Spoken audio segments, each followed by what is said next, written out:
Now in today's class, in the previous classes, we have studied about the characteristic equations and the types of second order partial differential equation at a particular point x, y. And now we will move towards the canonical transformation, that is the simplification of a given complex structure of a partial differential equation.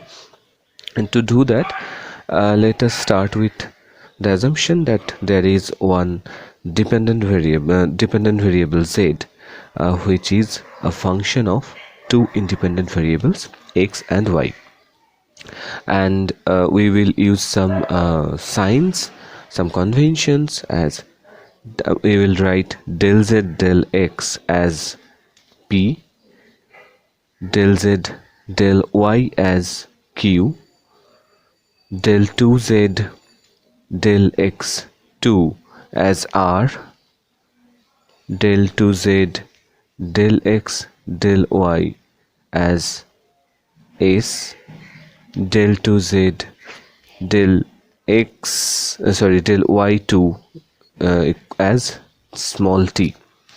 And we will write the general form of our second order partial differential equation as capital R into small r, capital S into small s, capital T into small t, plus a function of x, y, z, p and q, which is equal to 0. Now we assume that this R, capital S and capital T, these things are the functions of x and y, and we assume that they are continuous functions of x and y, possessing all those continuous partial derivatives of as high as the order as necessary. So we are writing these are the function of x and y. Now what we will do, that we will take two independent variables, two new independent variables, small u and small v, as u is equal to u of xy and v is equal to v of xy. We assume that these are continuously differentiable independent variables, and we will choose this u and v in such a way that the independent variables, whenever you are transforming your partial differential equation, original partial differential equation with respect to u and v, then that will be a canonical form, and such that we can easily integrate this thing. So we will transform from x and y to u and v space. So just to write that, so see p, which is equal to del z del x. Now see u and v both are depending on x, so whenever you are trying to write the differentiation with respect to u and v, then you have to take both in consideration. So by chain rule, this will be del z del u del x plus del z del v del x, and this is equal to, just for simplicity we are writing z u ux z v vx. Okay, so next will be q del z del y. So simply we see that we can write it as z u ux z v uy z v vy. Now going towards r, follow that whenever you are calculating this part, first see this is del x of z u ux plus zv vx. Now we can write it as del x of zu multiplied with ux, again del x of zv multiplied with vx, and the second term from this first thing is ZU UXX ZV VXX. Now these two things, whenever you again write them as del U ZU, some del U del X will be there, so there is a UXS square. Similarly, del V ZU Vx, so there will be a term del 2 Z del U del V, and you can see that this thing is del 2 Z del U2, and there will be a UX Vx plus del, from this thing this will be del 2Z del V2 Vx square, right? And these two things will be coming here. So finally you can write this thing as ZUU UX square plus 2 del 2Z del U del V, because same thing will coming from this term as well, from the second part of this term, UX VX plus Z VV Vx square plus ZU UXX plus ZV Vxx. So this is the form of R. Similarly for S, so for S what you will see that you have to differentiate this term with respect to Y. So this will be blended like ZUU UXUY plus ZUV UXVY plus UYVX.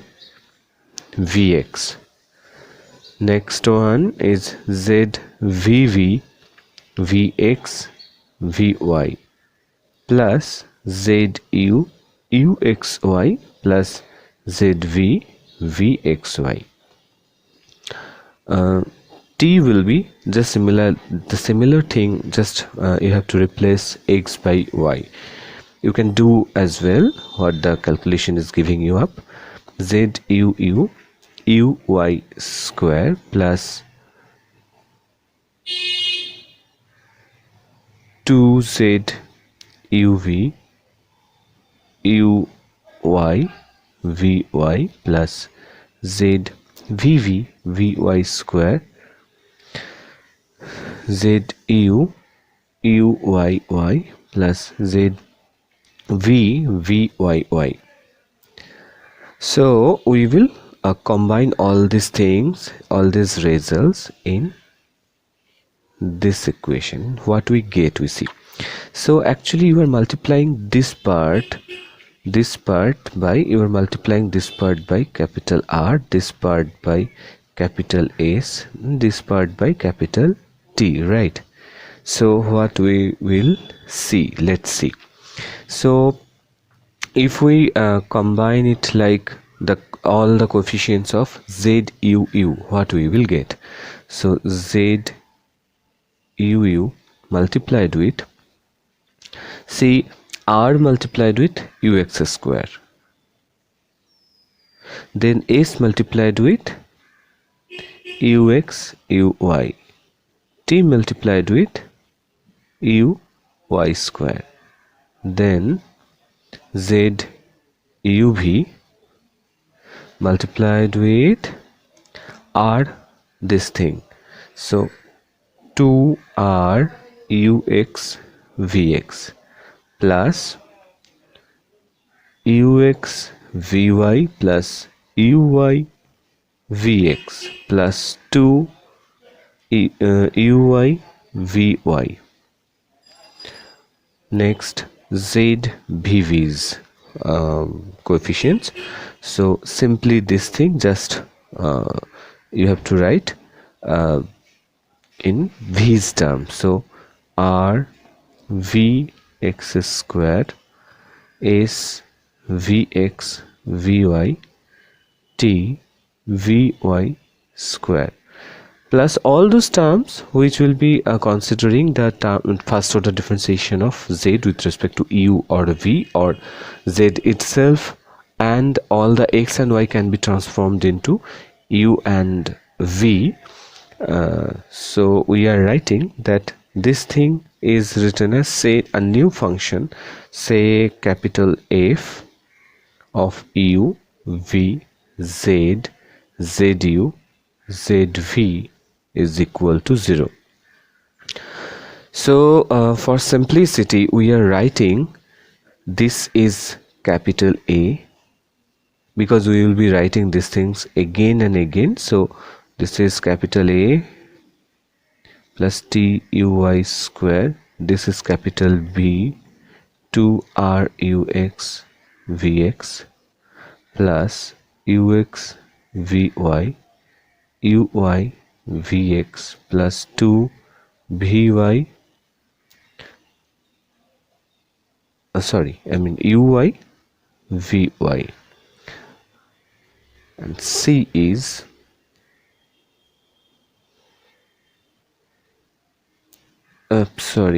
there are R and T. There will be a S and T. I have forgot to write, sorry for that.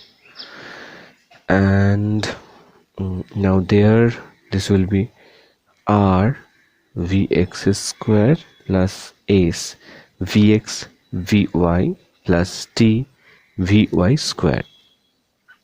Now we will check one result at very first with these things.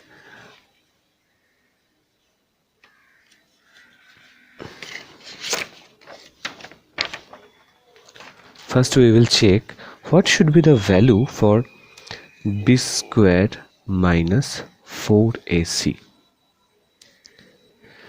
This is to be checked. So let's calculate.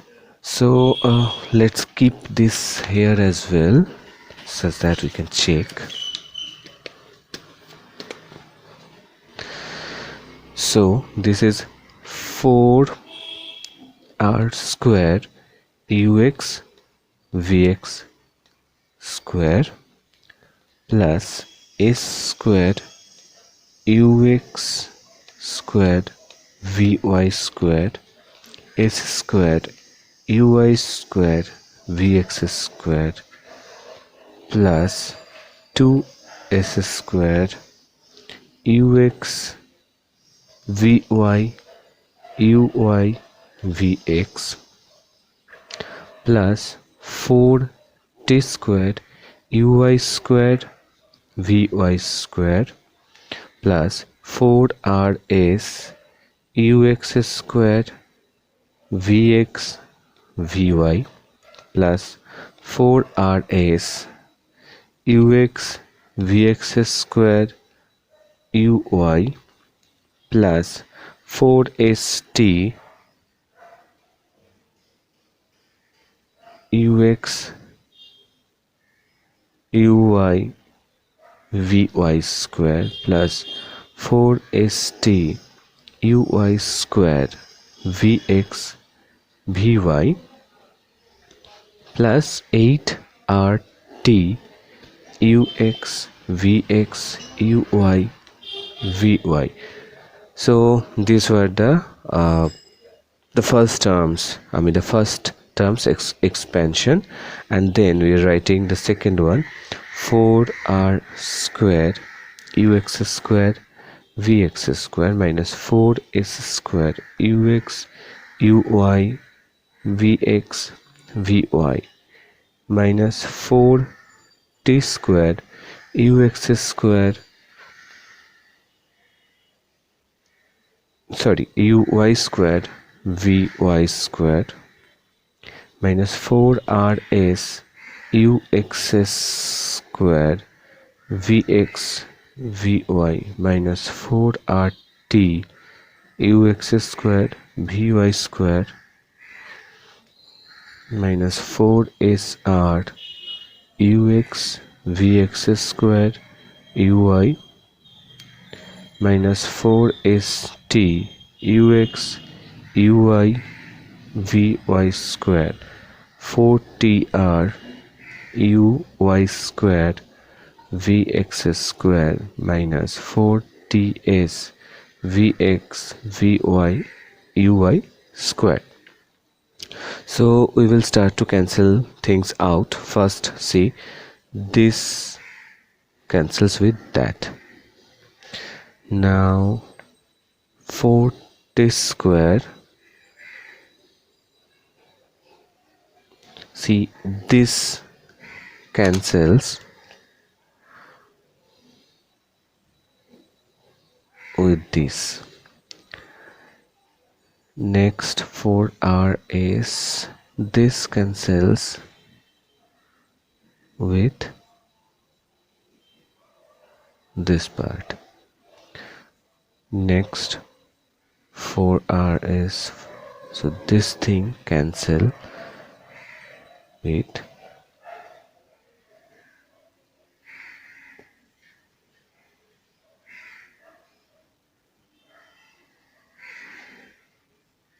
this part. This st kind of thing, this cancel again.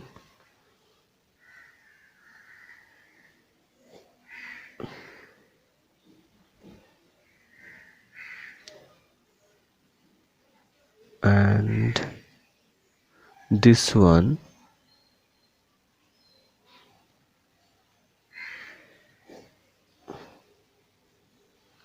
so these all are cancelled. This big part is there, and these all are cancelled again. This part is there,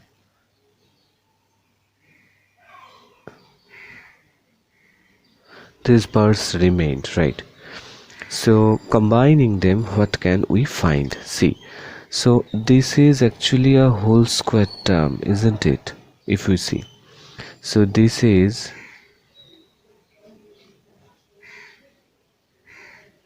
s squared ux vy plus uy vx whole square, this part, okay? And from this one, this all the things, what can we find? So we see that there is 1 minus s square 4s square ux uy etc term. So combining that, we can actually write this as the minus of this thing square. And as we know that small a plus small b whole square is equal to small a minus small b whole square plus 4ab. And if we take common from this and this part, that minus 4rt is common, then the leftover term is this square. So taking this common, we are finally reached to this simplification. Now see, whenever, now our motivation will be that we will we wish to find the format of u and small v such that our equation, the given equation reduces to the simplest form. Now this method of evaluation of desired values of u and v becomes easy whenever the discriminant this of the quadratic, say a quadratic is taken as r lambda square is lambda plus t is equal to 0. If you are given such a quadratic, and if the discriminant is everywhere either positive or negative or 0, and then only you can take some simplification of the desired result. Now we will go for that. So case 1, we are taking that s square minus 4rt is greater than 0. Now whenever this is satisfied, you can see that the roots of this equation, say the roots are lambda 1 and lambda 2, these are real and distinct, right? And the coefficients of del 2 z del u2 and del 2z del v2 in the equation, that given equation, that is, just give me a minute. If you now write this equation as this, if you take this equation, then you see that the coefficient in such a case will be vanish if you choose u and v, such that if you are taking, say, del u del x is equal to lambda 1 del u del y, or you are taking del v del x is equal to lambda 2 del v del y. If you choose such things, then your equation will turn, I mean that this equations, these two coefficients, they will turn 0. Why? Because as you see that whenever you are taking this discriminant, this discriminant for this equation is greater than 0, and you are obtaining two results, lambda 1 and lambda 2, then this lambda 1 and lambda 2 actually are giving you such relations between del u del x and del u del y. So as see this thing, lambda 1 is a root of this equation, you can write r lambda 1 square s lambda 1 plus t is equal to 0. Similarly, you can write r lambda 2 s lambda 2 plus t is equal to 0, right? Now whenever you are writing such things, then you see that your capital A, that is this part, see, you are imposing that this with this thing, whenever you are writing del u del x is equal to lambda 1 this, so this will be lambda 1 square uy square, right? So you are taking common uy square, so you are having r lambda 1 square plus s lambda 1 plus t, and you have said that this thing is equal to 0 already, right? Okay, on a similar run, whenever you are taking c with this relation, then you can see this will be vy square r lambda 2 square s lambda 2 plus t is equal to 0. Now, so this is saying that whenever you have such assumptions, such two assumptions, then your a and c, these are being 0. Now question is, what does this thing mean? See, this is a partial differential equation as well, so you can write the Lagrange's auxiliary equation for this is dx over 1 dy over minus lambda 1 is equal to du over 0, right? Now with this equation, see, one wrong method generally we can think at first. See, from there you can tell that this is y plus lambda 1 x, this is equal to constant, and u is equal to another constant, so you can write u as some function of y plus lambda 1 x. But no, you cannot do that, because actually if your construction is in such a way that these r, s, etc. are not constant, then they may involve x and y, right? And as they may involve x and y, lambda 1 and lambda 2 necessarily is not some constants, they can be variables, and they can be actually a function of x and y. And if so, you cannot just integrate it and write it like that. Okay, so just saying it in some other way, we are writing from there. So this is a wrong method, dy dx plus lambda 1 is equal to 0. Now solving this, obviously we will be having some function. Okay, so we are writing this is given as u is equal to some function f1 of xy. Okay, so what we have assumed that, see, solving this, you are having a function of f1 x1 f of f1 of x and y as c1 actually. So, and as you know, from there u is equal to another constant, so you are writing that u is equal to the solution of f1 of x and y. Now this thing was quite cool, and now similarly you will be having another equation dy dx plus lambda 2 is equal to 0, which will giving you in the same process v is equal to f2 xy. Now what to do with these two solutions? Just give me a minute.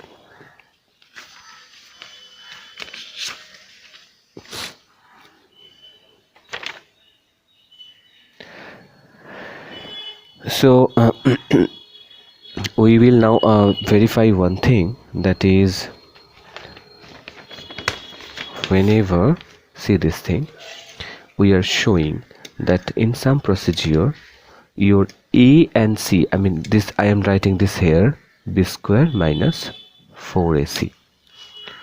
So what we have some choices of u and v. We know how to derive them. We have to derive them from the equation dy dx plus lambda 1 is equal to 0 and dy dx plus lambda 2 is equal to 0, and from there we will be having some u and v, and those u and v, whenever you will be applying in your equation, your capital A and capital C both will vanish, and if they vanish from this equation, you can write your b square is now s square minus 4rt ux vy minus uy vx whole square. Now let we assume that the Jacobian of uv with respect to xy, that thing be non-zero. So when it is non-zero, whenever u and v are linearly independent functions. So this shows us this part is not 0, and if this part is not 0, then we what we can do, we can write your, and as you are already given that this thing is greater than 0. This is the assumption for this particular case, right? So this shows the positive term multiplied with a positive term, because this is a square, so b square is greater than 0. So we will divide both the side of this equation. Just give me another minute. We will be writing both the side of this equation by b square, capital B square. So see, this is equal to 0 and this is equal to 0 as well, and remaining part is this, and this we have written as capital B. So dividing both the side by capital B square, what you will get, you will be having only this part is equal to this function by b, right? So we can write now this as z u v is equal to some another function, because as we are dividing it by capital B, some function phi of u v z zu zv. So this is the canonical form if you are choosing this case 1. Now we will go for the case 2, where we will take your s square minus 4rt being equal to 0. Now the first thing is, whenever you are considering such equation s lambda plus t is equal to 0, the two roots lambda 1 and lambda 2, they will be actually the same root, right? They will be real and they will be equal. Now to choose now. For this particular case, you let the same way you can choose your u, that is you can choose this del u del x is equal to lambda 1, and that there is lambda 1 only, so I am writing this lambda 2 as lambda 1 as well. So this is del u del yes, this is del u del y. This is the equation which will govern the structure of u. Now point is, see, if you write del v del x is equal to lambda 1 del v del y, then this property will not be hold, and so this part will not be positive. So you cannot take v satisfying such a equation, that is del v del x is equal to lambda 1 del v del y. You cannot take simultaneously with this because there are only one root. There is only one root. So what will you do? You will take some other v which is linearly independent, or rather some other v such that the Jacobian of uv is not equal to 0. Now see, this will however give you the first conditions true, like whenever you your a will be equal to 0, isn't it? Because a will be, as like the previous case, that will be del u del y whole square multiplied with r lambda 1 square plus s lambda plus t, and that part is equal to 0, so you are having your a is equal to 0 as well. Now see, since your s square minus 4rt is equal to 0, so what we have, let us check from there. As this part is equal to 0, so this side is equal to 0, right? And your capital A is 0 as well, so your b is 0 as well, isn't it? Now only the term c will be remaining which is not equal to 0. Now for that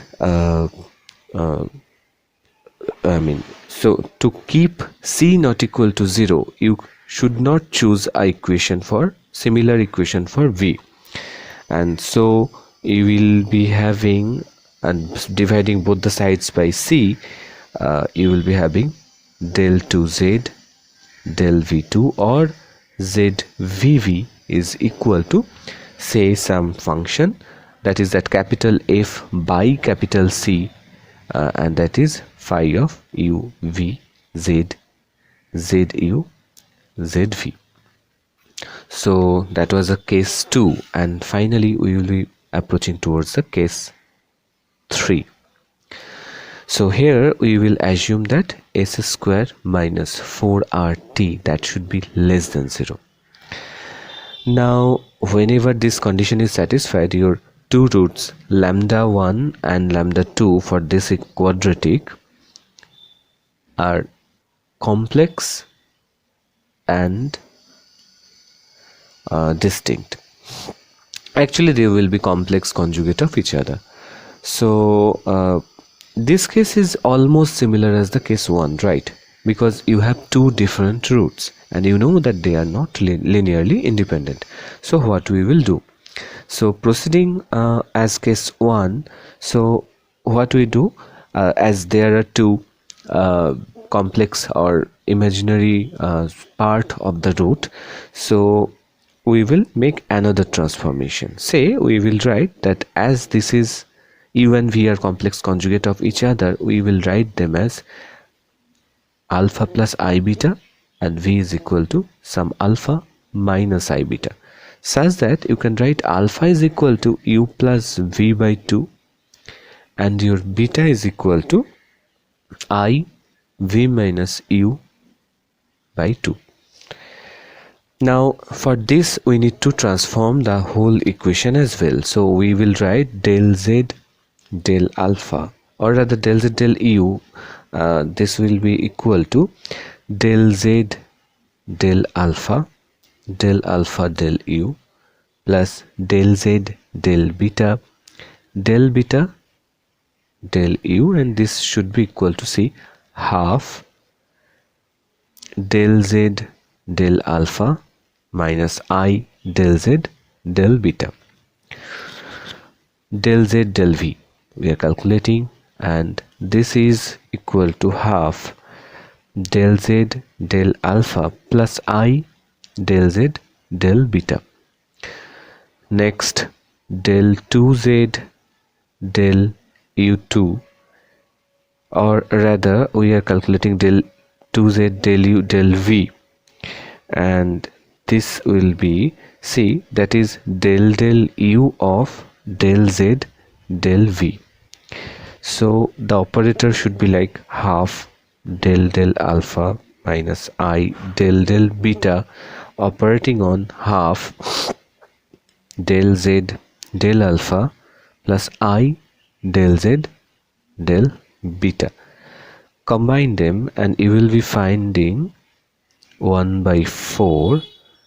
See, for this first term del 2 z del alpha 2, from this 2 I del 2 z del alpha del beta minus I del 2 z del beta del alpha plus del 2 z,